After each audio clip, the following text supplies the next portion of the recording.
to give effect to one of those transactions. And often it's the case, certainly with later stage companies, you'll have an option plan and a shareholders agreement.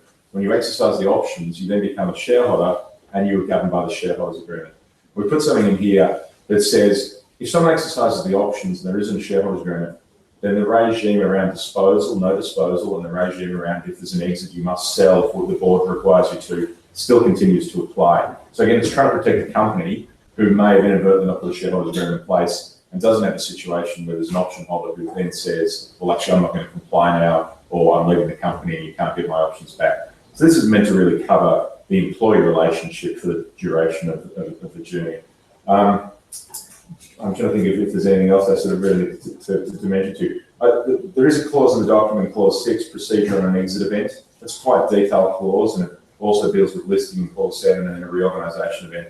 And again, that's to give maximum flexibility to the board of the company to effectively do that which is in the best interest of the company and not have a particular option holder block it. So there's a little bit of detail, but we've come at this from a perspective of how do you ensure the company isn't disadvantaged because the documentation doesn't quite work. In a nutshell, that's sort of it. So on the documentation, I'll just say one word around where the tax legislation's up to. It's been tabled before Parliament. There are some final discussions around whether there's any tweaking required to it. And it's fair to say some people are still requesting that some changes need to be made. One of the provisions under the Act at the moment is that you only get the benefit of favourable tax treatment if the options are not disposed for 3 years, unless there's a whole of company sale. And I think we can think of examples where you may have a partial exit. You may actually want to sell part of the company and want the employees to have the ability to sell some of their shares in connection with that. The best example I can give you is early stage company gets Series A funding. Series A investor stays along for 2 years and then says, I need to get an exit now. The company's going really well, it wants to bring in another investor. And we've certainly seen situations where it's appropriate for the employees to say, and the founders, well, hang on, you, the Series A investor, making a good return now, we should be able to realise some value now. We're not going to sell it completely because the new investor is going to need us to continue on, but we want to realise some value. So that discussion is still going on with the ATO, or certainly with people putting forward submissions as to that requirement, and we'll see the way that works out. But again, I think it's a very positive initiative because if you fit within the regime, then you can issue an instrument to employees that they get capital gains tax treatment if they hold it for 12 months. There's no uncertainty around whether they're going to be taxed on day one on an income basis, and that was the problem with the old regime where you're a startup, you may not have a heap of free cash, you may want to incentivise with options, or you may actually say, well, I've got to recruit people who get a job in Silicon Valley and they're going to get options there, so I need to give them options. And gee, if I give them an option, they get taxed on it, even though they may not be an exit, they get taxed now on an income basis. It doesn't help me that they can claim that back in the future if it never comes off. That's a bad result. So this ameliorates that. Again, it is a really strong policy initiative. And the documentation is designed to be something that people can use but don't have to. And as I say, provisions put in to try to ensure that the company that's doing the right thing by its workforce isn't then disadvantaged with a sort of a gap in the documentation. So happy to get any questions, equally happy if people want to email and say we're not quite sure whether this works or not. I did get some comments early on that it was too long and we had it at 2 pages, and in an ideal world we would, but you are actually giving someone a property right, a share in the company. They become an equity owner in one sense, not just an employee, and you really need to make sure that you've got control of that relationship down the track, because who knows what can happen 2, 3, 4 years down. So I wish it could be a little bit shorter, but we hope we get the balance right. Great. So just to apologise to people on the Hangout, the audio wasn't working for the first couple of minutes. We have recorded it and we will upload it to our YouTube channel, so you can watch the start again. I suppose some of the questions at the last roundtable I was at in terms of stuff left out, and you may have covered it. I was a bit distracted trying to get the audio to work. Was the good leave bad leave provisions? Where did we get up to with that? Actually, sorry, you're quite right, Peter. I didn't focus on that. But I guess people may be aware that Commonly, there is what's called a good leaver, bad leaver clause. And we do make a note in here. And the sort of genesis of good leaver, bad leaver is, and I think it has more regard to a later stage buyout transaction, but I think the rationale is I'm investing in this management team, and I'm expecting you to be there until an exit for me. And if you leave, I get the shares back. And the argument is it's never about whether I get them back or not. I always get the ability to bring the shares back. I don't want someone who's now working for a competitor being a shareholder. I may need those shares to incentivize someone who's got to replace the person who's left. So it's never an argument about whether I get the shares back, it's just a discussion of price. And practice developed, certainly in the private equity industry, and then it flowed through into venture capital, which is pretty analogous in the early stage of what's called good lever, bad lever. So the price in that circumstance where you've left depends on whether you're a good lever or a bad lever. And traditionally, good lever is if your employment's been terminated for no cause or because of ill health or incapacity. But if you just decide I'm going to leave, or your employment is terminated for bad stuff like fraud, then in that circumstance you're a bad lever. And there's a price differential. Good lever, fair value; bad lever, sometimes expressed as the issue price or a discount to fair value. It's my own view, and I don't know whether it's right or wrong, but if you have a vesting regime and I say to you, if you remain as an employee for this period of time and the options vest, then in one sense you've earned them, and you should have the economic entitlement to them. And I actually think that a vesting regime works like that. And then, but if you leave, those that haven't vested fall away because you haven't fulfilled your part of the bargain for those to generate. So again, someone leaves after 12 months, 25% vest. The way the option plan works at the moment is when you leave, then they get paid out of fair value, regardless of the manner within which you leave.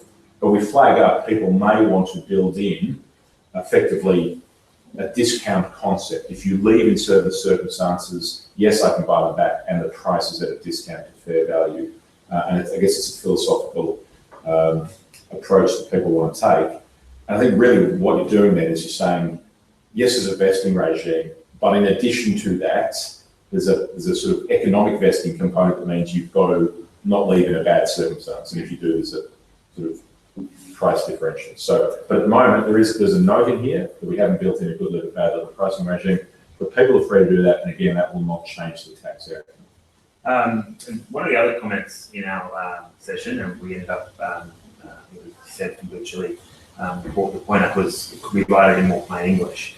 And pointed out that that means that lawyers don't get to agree on some of the terms that's in plain English, and it could have a worse outcome. Where did we end up to on that point? Yeah, there's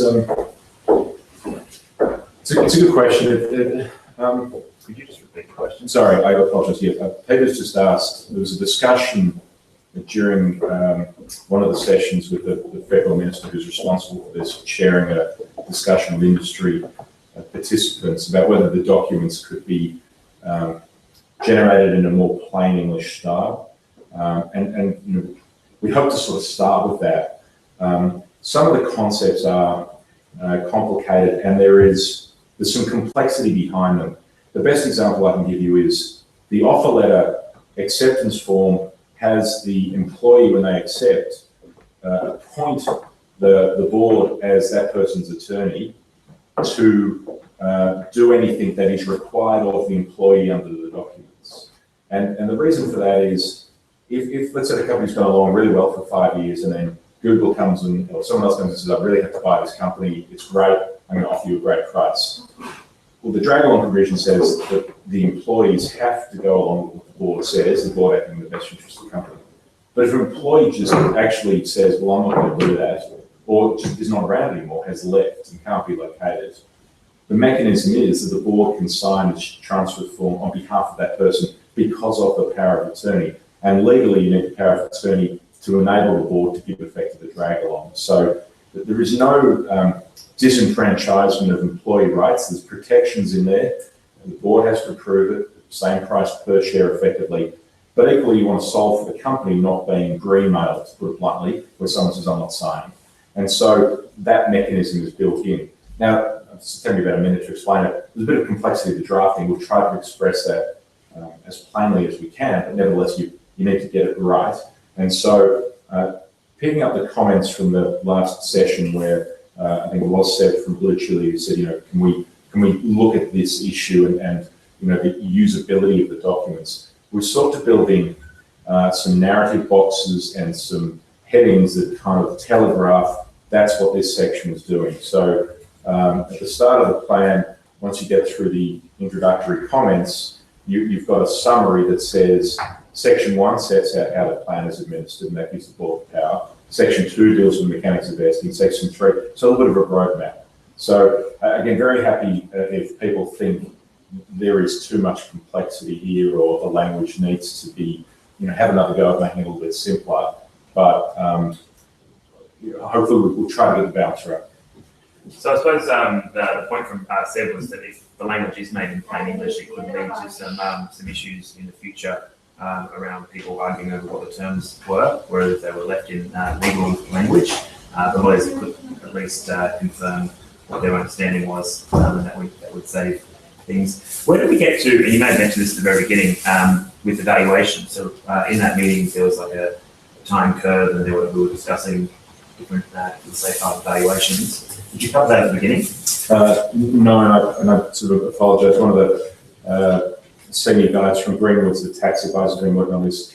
Was there some difficulty sort of dialing in. I was going to get him to give a bit of an overview of the tax components. But one thing the legislation does do is it tries to recognise that at an early stage or a startup phase, you really don't want to be spending money getting a valuation done.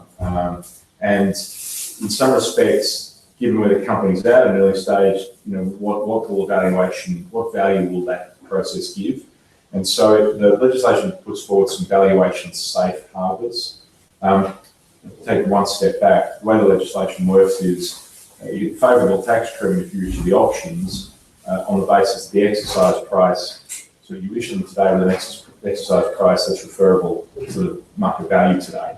And so how do you determine market value? And for the first sort of 3 years, provided certain revenue hurdles aren't exceeded, it's just a net asset test, so really a balance sheet test. So it gives the company a lot of clarity that they can issue, have certainty around where they set the exercise price, and then not have an anxiety around doing a bit of valuation.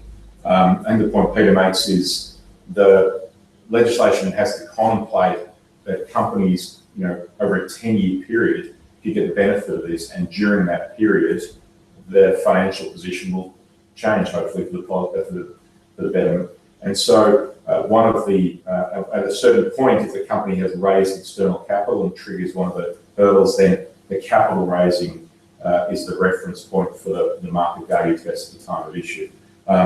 So again, I think the ATO has tried to do a good job in giving a number of safe harbour valuation paths that companies can say, well, we satisfy that criteria, that's how we put the exercise price, tick the box, and we've got clarity, and we can say to employees, you've now got this appropriate favourable tax treatment. But again, you don't have to use the safe harbours. If you think that there's a better way of getting the value of the company, and you can justify it, you can go down that path, and at a future point in time, you may be called on the question, well, why was that the appropriate value? But the safe harbours do have the benefit of giving complete clarity that if you satisfy that, there isn't after the fact need to justify. If anyone on the Hangout wants to ask any questions, just email them through to me, and I'll have a look at them. We might be able to ask Peter. Peter, were there any other things that are sort of still being decided upon? So I know you've at the very beginning you mentioned what Adrian said around the tax and 3-year rule. Is there anything else that's still in draft or? Yeah, it's a good question. So still an exercise of collating comments where people have said, can you look at this clause? And so I think there'll be one final edit to the documents, and then they'll be issued by the tax office. A very good comment came in around the whole vesting concept. The administrative hurdle of every month having to send people another notice that says, another 4 options are vested. So it's a really good comment. So the documentation is still being refined. I think that's really positive to get different views from people. There is the 3-year question where at the moment, if options were to be disposed within 3 years, other than a whole company sale, then that means you're outside the favourable tax treatment. And so unless the commissioner approves sale within that 3-year period. So there's a discussion going on that. Probably any other point to bear in mind is that If anyone says, I want to issue some securities, be it an option or a share or an RSU, under Australian corporations law, if you're issuing it to an Australian resident, you need to ensure that you satisfy the prospectus rule or prospectus exemption rules. So certainly in the startup phase, you don't want to be incurring the cost of doing the prospectus. So you need to fall within one of the exemptions. And one of the exemptions is effectively an asset class order. And that class order has certain requirements. So if you meet those requirements, you don't need an offer document for employees. And the benefit for that is you reduce a lot of cost and complexity. The class order has as one of its core pieces that the value of the options being issued can't be above $5,000. And I think there's a discussion going on around whether that's the appropriate limit. And I think certainly in the startup phase, you can run an argument that you're unlikely to issue options above that price to any particular individual. But one can see a situation where as the company starts to grow, we manage to bring in, say, a chief finance officer or a chief marketing officer or someone quite senior where you need to give them a substantive amount of options and you may go above that. So I think that's the other main point between the two. Do you guys have any questions from the audience? Yeah? One quick question. Will the government be releasing any kind of additional supporting information around these two documents? Anything additional? Just repeat the question. Thanks. Yeah, it's the question for the floor. Thank you. Was whether the government will be releasing any additional information or supporting documentation. The short answer is yes. We're actually doing a bit of work, and Treasury's doing a lot of work on a sort of an explanation pack that'll sit around it. So whilst the plan itself has some notes in it, and that's designed to hopefully address a situation where someone later might just prints it off and says, I'm going to use it. But there is to be a couple of documents that will sit around that will explain a little bit more eloquently than I've done today. This is the way the two documents work, and this is the process. And put in place some signposts. So if you're issuing an option, you need to make sure you're in one of the safe harbors, the prospectus rules, etc. An overview of the tax treatment and what you need to do to fall within that regime, and then also a bit of a roadmap as to how to implement it. Awesome, thanks very much. Also, one of the aims is for the community to start using them a lot more. And what I've seen at Fishburners and like when people have used standardized software or documents like this is they can explain them to each other.